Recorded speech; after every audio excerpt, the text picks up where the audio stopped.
Hello, everybody. Welcome to today's episode of Newsflash. My name is Spencer Walsh. Thank you so much for joining us here today. Really do appreciate it. On the show, we are talking a little bit about why some Americans are still hesitating and what brought them over the edge when it comes to deciding whether or not to get the vaccinations. The U.S. vaccine rollout has plateaued, and the course of the coronavirus pandemic in this country may depend on how soon we can end that plateau. I'm going to keep you updated on some of the latest in terms of the reporting on this issue and why in the world people might not want to get vaccinated and how we can stop it and why it is so important. Meanwhile, workers are being crushed nationwide by governor's unemployment benefit shutoffs, the devastating politics of welfare, unemployment, and just guilting people psychologically around their need and their desire for unemployment benefits in the COVID recovery really has been tough to watch. Julia Rock and Andrew Perez break it down in the Jacobin magazine and the Daily Poster. Finally, a little bit of a fun throwback Saturday episode for you. We're going to turn the clock back all the way to October 3rd, 2013 for an interview with Glenn Greenwald on the BBC, the British Broadcasting Corporation. And boy, is it a hostile one. A great demonstration of how to deal with a tough interview. Yeah, and really what was one of the probably more tense times for someone like Glenn Greenwald, and really the thing that made his name was going against these people. And, you know, you think the American press is bad, but boy, especially on these kind of matters of security and things like that, when it came to Edward Snowden, the press there can get so ravenous for blood, and Glenn Greenwald just handles them so well. We're going to go through it. All right. Let's move on now. Let's talk a little bit about this vaccination situation here. And this is reporting in the New York Times here by Julie Bozeman. They acknowledged that they could have showed up months ago. Many were satisfied that they were finally doing the right thing. A few grumbled that they had little choice. On a single day this past week, more than 500,000 people across the United States trickled in a high school gymnasium, pharmacies, and buses converted into mobile clinics. Then they pushed up their sleeves and got their coronavirus vaccines. These are the Americans who have been vaccinated at this moment in the pandemic, the reluctant, the anxious, and the procrastinating. In dozens of interviews on Thursday in 8 states, at vaccination clinics, drugstores, and pop-up mobile sites, Americans who had finally arrived for their shots offered a snapshot of a nation at a crossroads, confronting a new surge of the virus, but only slowly embracing the vaccines that stop them. So pretty much what had been really been happening here was the kind of first original jump. We saw a big portion of people getting vaccinated very early on when these vaccinations first came out. It got up to a slightly slow start. There was a lot of bureaucratic issues then, maybe not so coincidentally, around the time of the new president. Things got significantly better, but now the big block is getting these people, these kind of 44 to maybe 30 or so percent of the country that really has gotten so much slower in terms of getting the vaccination. And yeah, it's interesting to, I think very important if you care at all about getting these people vaccinated in the end, because this obviously has a huge effect on our nation and our ability to go back to normal once things, as we try and get back to normal and try and not really get back to normal, but build the world post-COVID. But yeah, so we need to really focus on these people and what their motivations are. The people being vaccinated now are not members of the eager crowds who rush to early appointments, but they're not in a group firmly opposed to vaccinations either. Instead, a middle ground. For months, they have been unwilling to receive a coronavirus vaccine until something or someone, a persistent family member, a work requirement, a growing sense the shot was safe, finally convinced them otherwise. How many people ultimately join this group as opposed to the hardline no people, and how quickly could determine the course of coronavirus vaccinations in the U.S. And these are people of all different demographics right now.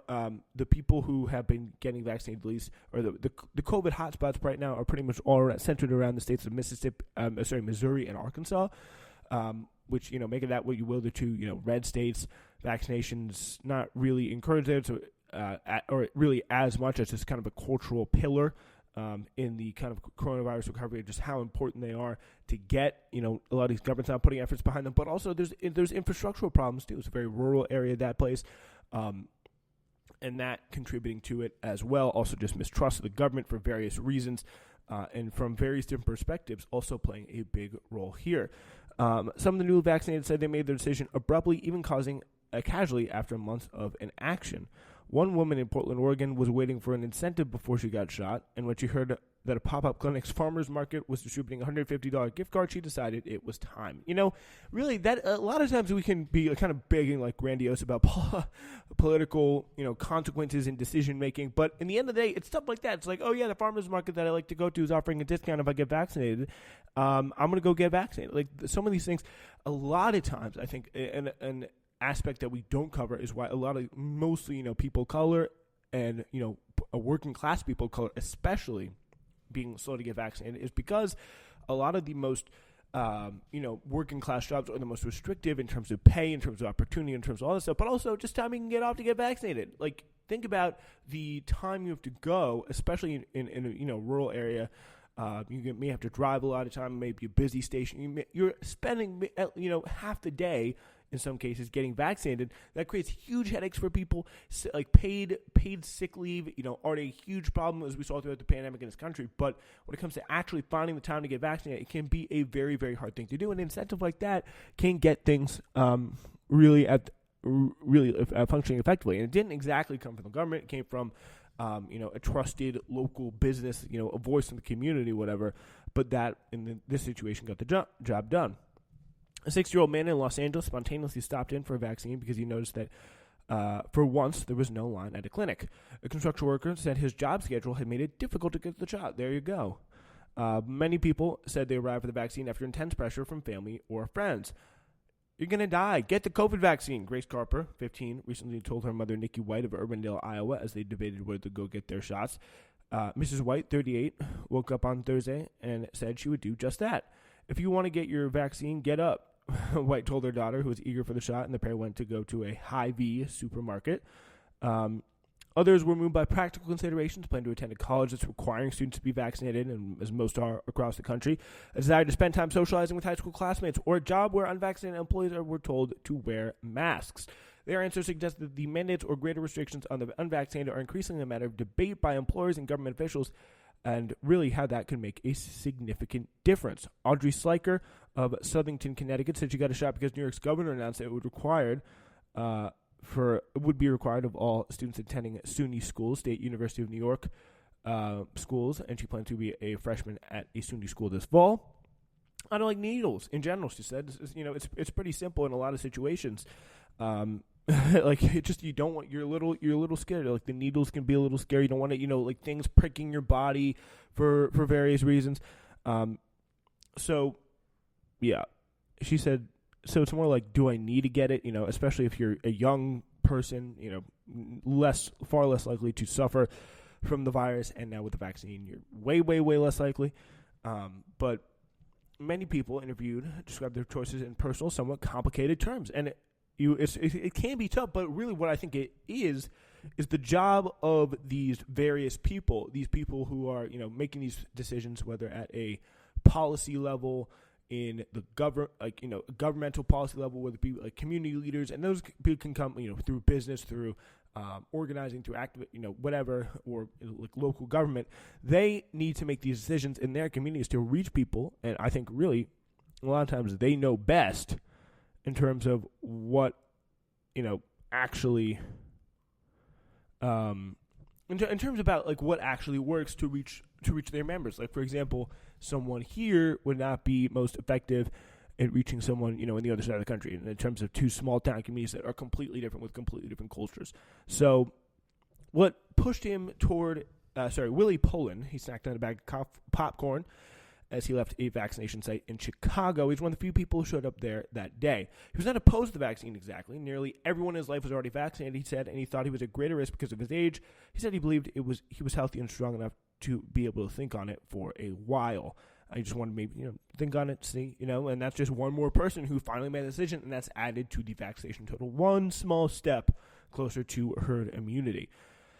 What pushed him toward that high school on the west side of Chicago where free vaccines were being administered was the illness of an aging mother of a friend. Poland wanted to visit her, and he felt it would be irresponsible to do so unvaccinated. The campaign of broadly vaccinated Americans against the coronavirus began in a roaring, highly energetic push early this year when millions were inoculated each day and coveted vaccine appointments were celebrated with joyful smiles on social media. The effort peaked on April 13th when an average of 3.38 million doses were being administered by the United States. Biden set a goal, obviously, as we know, to have 70% of Americans at least partially vaccinated by July 4th. It was around 68%, I believe. We felt just a little bit short. But since mid-April, vaccinations have steadily decreased and in recent weeks plateaued. Weeks after the July 4th benchmark is passed, the effort has now dwindled, distributing an average of 537,000 doses each day on average, about an 84% decrease from the peak. 68% of American adults have received at least one shot. Conservative commentators and politicians have questioned the safety of the 3 vaccines that the Food and Drug Administration has approved for emergency use, and in some parts of the country, opposition to inoculation is tied to politics. An analysis by the NYT of vaccine records and voter records in the country found that both willingness to receive a coronavirus vaccine and actual vaccination rates were on average lower in counties where a majority of residents voted to re-elect Donald Trump. And of course, on average, there's local factors there in play for every area, but what you do see is politics here plays a role, and to be, it's a lot of times I do believe it's better to have kind of centralized, especially when it comes to distributing resources, it's better to have kind of more of a centralized on one page approach. I think that definitely 99.99 times out of 10, and I think it does here too a little bit, in terms of resource distribution, but in terms of like marketing and advertising, it has to be on a basic level because I don't think that national message of coming from the White House, Joe Biden stepping up and saying, please get this vaccine, I don't think that resonates with people. Like, what you got to do is you got to have that kind of special, person comes to you, just like gives you that message and talks to you on a level that you can understand, kind of a vaccination campaign. And that, I really think, is the only way it's going to work. All right. We're going to be talking about the unemployment insurance crisis where it's being cut off all over these red states. We'll get to that next. Ladies and gentlemen, thank you so much for listening to the Spencer Walsh Radio Network. I want to tell you a little bit about our lineup for this summer. We start off with Newsflash, all new, of course, every Monday, Wednesday, and Friday. You can't miss it. It's our flagship show to get caught up on everything happening in the world around you. But stick around for some history and some entertainment. Learn about all the things you never learned in history class every Thursday with Hidden History. And get ready for a fun night out or turn your living room into the club with uncultured live mixes every Saturday all summer long. The Spencer Walsh Radio Network is your home for summer sounds coming all season long. Every podcast is available everywhere, so you have no excuse not to listen. Okay, let's move right on here, ladies and gentlemen. Let's go to our next story. We're talking about a really kind of big signature policy moment of the Biden administration was getting, really the only one, was going to that, was really just going to and getting to that big American Rescue Plan coronavirus relief package. That was such a big deal, such an important step to take. And one of the biggest parts of it was the unemployment insurance that was set to be put off under the American Rescue Plan. And now it really, what it has been, is just been systematically cut off throughout Republican states. And Democrats really have not been putting up a big fight over it. Let's get into it. Julia Rock and Andrew Perez here writing in Jackman. The federal government's unemployment assistance program became a lifeline for Susan Hardy when the pandemic made it impossible to find a job as an oil and gas title researcher, a job she held as a contractor. Hardy, 71, has 6 grandchildren living with her. And by the way, unemployment insurance is to kind of back up here a little bit, is kind of a, in my opinion, slightly misjudged systematic policy choice that the government made at the beginning of the pandemic. Say, instead of doing something like that, really, I think, in my opinion, would have created way less economic churn, which was say, hey, let's pay companies to keep people at their jobs, kind of have a furlough scheme where it's, to use the British term, that's what they did in England, and that was a big kind of help in terms of making people find their jobs a lot easier. But instead, we relied on this very inefficient, archaic, bad unemployment system that really did not give a lot of people benefits that needed them, desperately needed them. And that caused a lot of harm for people around the country. But now, if you live in a red state, they very well could be cut off. So Hardy's, she has 6 grandchildren living with her, and she relied on $724 a week she received in benefits to take care of them and support her son, who was denied unemployment benefits, as we see. At least she relied on the money until West Virginia Governor Jim Justice announced that on June 19th, the state would end its participation in the federal unemployment programs enacted by during the pandemic to encourage people to go back to work. As an independent contractor, Hardy was receiving pandemic unemployment assistance, a federal program created last March as part of the coronavirus aid, the CARES package. Now Hardy is at a loss, saying, quote, "If I needed $10 worth of gas right now, I can't get it," saying that she had maxed out all her credit cards. "I used all the savings I had just to maintain the household." That's horrifying. Like, it's your job. You're working as a contractor, maybe in some sort of precarious position, and this unemployment insurance, literally keeping your family afloat, is now going to be decimated. Like, if I remember correctly, Justice was one of the big people pushing Manchin in his state to go big and support things, like support massive coronavirus relief in the first round of the Biden administration, in the first round of stimulus under the Biden administration. It really is weird to see the political choice to be made here to cut this off. Like, it doesn't make any sense. Like, what is the political benefit? Even from like kind of a completely selfish perspective, but completely just playing politics, like, it makes no sense whatsoever. Like, people really need these benefits, and you gotta. I highly doubt it, but you gotta hope at least in some way it will bite them in the butt here. But you don't know. The unemployment. And, we have a whole discussion about time and time again. The research has been proven. The myth has been thoroughly busted about the labor shortage idea. There's one easy solution to the labor shortage problem. Pay workers a fair wage. Pay them enough to live. Pay them enough to not only live. It should not be just a living wage. It should be a thriving wage. Because if you have a job, if you work 40 hours a week, you should not be worried about putting food on the table. You should not be worried about, paying your bills if one crazy thing happens. And that idea that a lot of people have attained in a lot greater number post-pandemic has fueled this quote-unquote labor shortage, which is a lot of people looking back at the jobs they used to do, seeing no change in the hours, seeing no change in the approach that a lot of people had, and saying, you know what, I don't want to go back to working at the job. I don't have to go back to working at the job because of the unemployment insurance. That's allowing me to think a little bit better about where I could be doing, what I want to be doing, and which is not being screamed at by, spoiled people at the Chipotle drive-thru or whatever. I want to go, do this, do that, do the thing I've always wanted to do with my life, for example. And you have another case like this where this unemployment insurance has been just absolutely instrumental in literally saving people's lives. Hardy was one of the many workers who wrote to Justice's office and asked him to reconsider his decision to end the benefits early. The Daily Poster obtained over 24 such emails via public records request. According to the appeals, the pandemic related unemployment benefits weren't simply a reason for people to avoid going to work. Instead, it was the only thing keeping them afloat during unprecedented times, and cutting off support was simply punishing. With me caring for 6 grandchildren plus my age, I can't go out and work at McDonald's or another restaurant or in a warehouse, Hardy said in an interview with the Daily Poster. As she put it to her in her email to the governor's office, "This unemployment is our lifetime," she said. "This unemployment is our lifeline." She said she never received a response.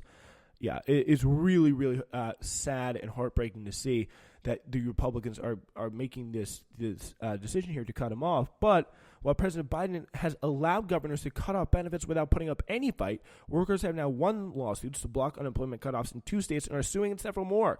AFL-CIO Chief Economist William Spriggs wrote last week that the Biden Labor Department should have been a party to defend workers in the lawsuits. And it really is insane. As insane politically as the, I think, as insane and just political malpractice it is for the Republicans and just pure evil to be cutting off these benefits at a time like this, where the economy is just clearly, plainly not back to full capacity yet. People are still struggling. People still have a lot of difficulty getting back on their feet, and especially in these kind of contracting jobs, the threadbare unemployment system is the only thing holding them over.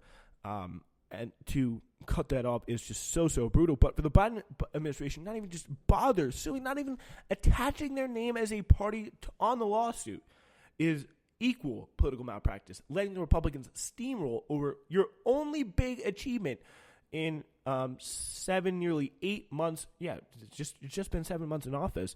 It's just criminal stuff. And it really, in my opinion, makes you just as responsible for, or really share no less of the blame for this than what Republicans might for doing the awful thing that they did.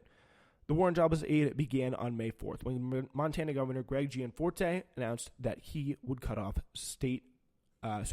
federal unemployment benefits at the end of June. Montana is open for business again, but I hear from too many employers throughout our state who can't find workers, Gianforte said in a statement announcing the end of the benefits. Nearly every sector in our economy faces a labor shortage. So this response catalyzed a response from South Carolina Governor Henry McMaster ending the benefits. Of course, that happened in Virginia again. But that's not the whole story, of course. Even as Jen Psaki was saying that ultimately Republican governors have every right to reject the pandemic unemployment money. Of course, it's legal. It's something that they can do. It's a political maneuver that they should do, or not should do, but could do, and have the legal ability to do. But the fact that you're saying, it's fine, you can just get rid of our key policy achievement, the thing that really, not even just our key policy. I'm thinking, of course, politicians should not be thinking this way. I got to protect my achievement, my legacy, whatever. But that's how they think. And the idea that they're not even thinking in that way, that purely plain selfish way, is just absolutely crazy. And just, again, it was complete and total political malpractice. Sanders told Biden's Labor Secretary Marty Walsh that he had an obligation to ensure this aid gets to workers. Instead, an unnamed Biden administration official told CNN, "There's nothing we can do." Oh, no. It's you can just at least bother to put the might of the Justice Department behind the lawsuit. The AFL-CIO should not be fighting alone if the Biden administration is any kind of true friend to workers. This spring, as more Americans were allowed to get vaccinated and states were started loosening restrictions on businesses, companies, and industry groups began to complain of a labor shortage. After a jobs report in early May that showed hiring was lagging far behind economists' projections, Republican officials, U.S. Chamber of Commerce, and business owners called on federal government to end the enhanced unemployment benefits, repeating the line that the benefits were deterring people from taking jobs. U.S. Census surveys have consistently found that millions of Americans are still afraid of contracting or spreading COVID, while many people are handling new care responsibilities due to the pandemic, such as taking care of children without daycare services or relatives who need help. A survey last month from the jobs website Indeed found the most common reasons people cited for not urgently seeking work was not unemployment benefits, but fear of COVID and other care responsibilities. According to one analysis of census data from Arindajrit Dubey, an economist at the University of Massachusetts Amherst, states saw no uptick in unemployment in the 2 to 3 weeks after benefits went off. However, in the same time period, people in the states where benefits were cut off did report more economic hardship measured by difficulty paying usual household expenses. So this is it's clear. We're seeing the proof is in the pudding. This policy does not work. But what really is probably the most disconcerting thing is that no one is there to say it, and that's where we come in. I think it's very, very important to it's really important to do that, and it's really important to say, I think confidently, that this policy has been a failure, and the only way to ensure people get through this pandemic is to reinstate these unemployment benefits immediately. And for the Biden administration, absolutely fight for your damn policy that you passed and you think people should be proud of and may want to continue rewarding you for that. I mean, even if you don't care about the status and the ability to pay household expenses of millions of Americans, at least, for your own midterm bacon. Save your own midterm bacon here. Like, Jesus Christ. All right. Let's move on to our last story today, and it is this. A little bit of a throwback here. This is, of course, in the wake of the Snowden leaks. Glenn Greenwald going on BBC, facing an incredibly hostile interview.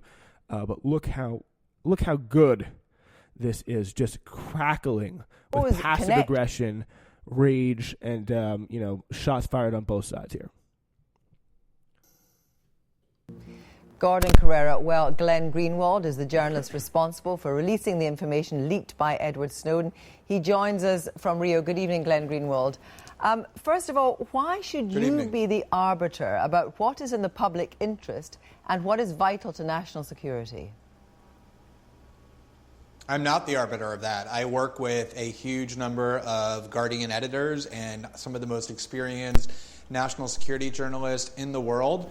And journalism, which is designed to serve as a check on those in power, is about shining light on what those people who are in power are doing that they try and hide from the public. And those are the judgments that all journalism requires every single day. 58,000 British documents, we know, at least as many, presumably, from the NSA. You heard perhaps David Oman there, for the former GCHQ chief, saying, not even Philby, Burgess and McLean had such an impact as this, and this is a car crash coming.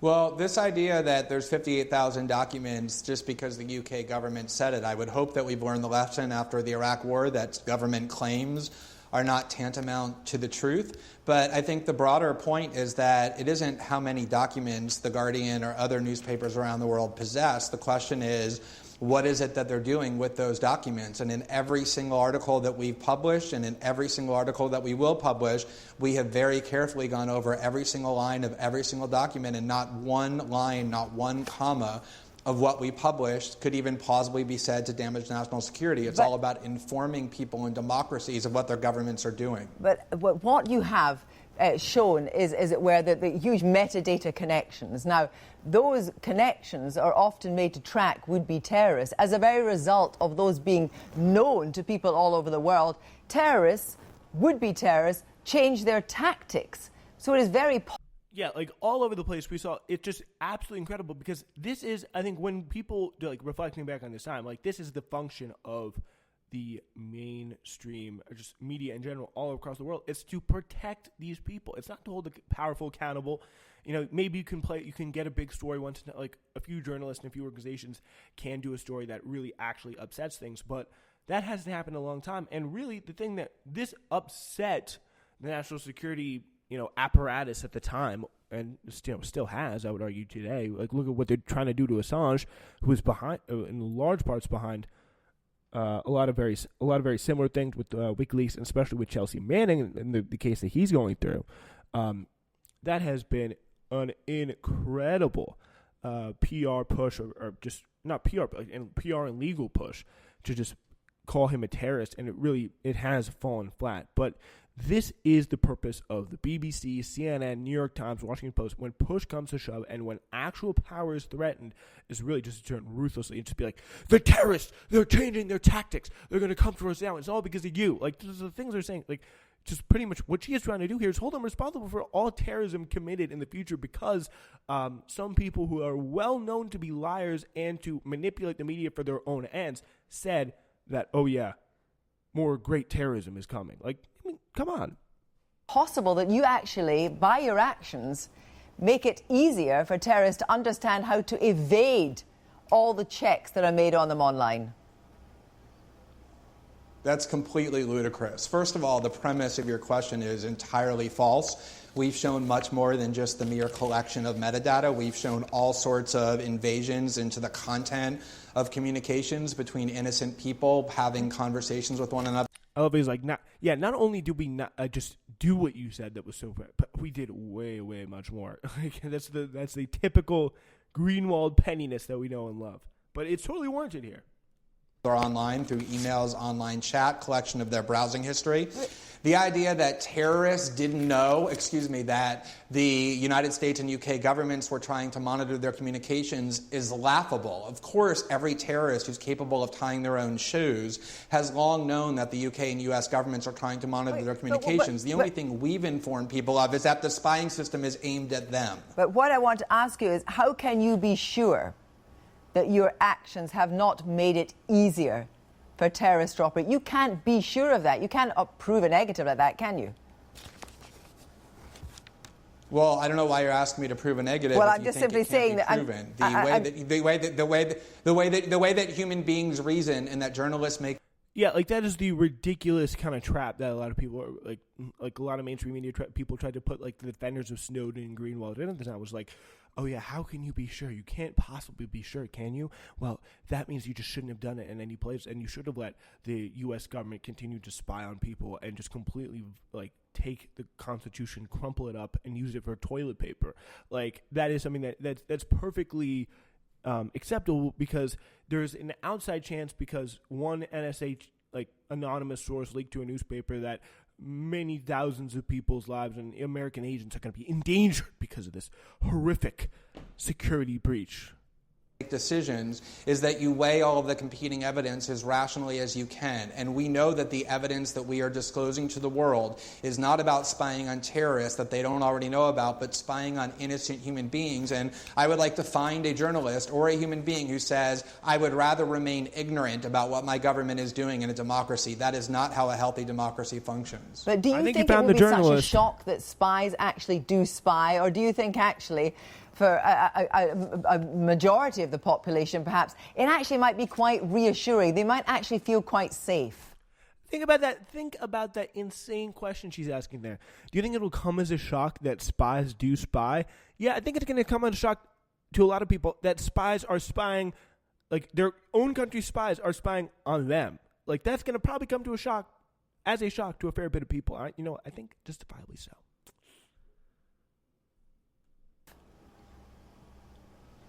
I think it's a shock that government officials lie to the face of journalists who don't seem to mind very much. So, for example, in that segment that you just played, you had people defending the GCHQ on the grounds that this is only about terrorism or pedophiles.